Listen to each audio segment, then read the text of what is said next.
hello friends आज मैं बनाबले lasso नारिकলৰ चटनी यार কাৰণে মই লৈছো অলপমান ৰুকি লোৱা নাৰিকল দুটা শুকান জলকীয়া দুটা কেঁচা জলকীয়া আদা এটুকুৰ নৰসিংহৰ কেইটামান পাত অকমান তেতেলি সৰিয়হ কেইটামান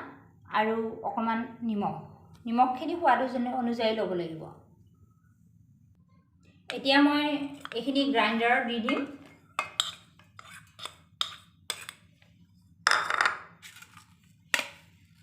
आधा टुकुर केঁচা জলকীয়া আৰু অকল নিমখখিনিহে দিম এতিয়া মই অলপ পানীও দি দিম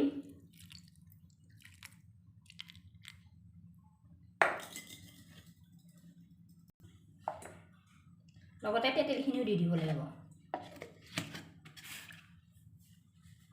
এতিয়া মোৰ ইয়াত গ্ৰাইণ্ড কৰা হৈ গৈছে এতিয়া মই বাটি এটাত নামাই লম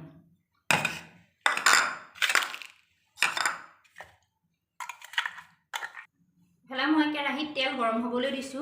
এতিয়া কেৰাহীত গোটা সৰিয়হখিনি দি দিম তাৰ পিছত শুকান জলকীয়া দি দিম আৰু লগতে নৰসিংহ পাতকেইটাও দি দিম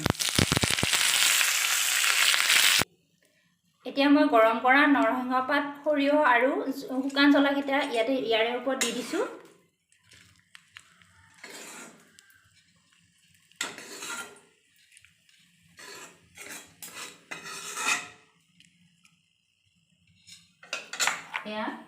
এতিয়া নৰসিংহৰ চাটনি ৰেডি হৈ গ'ল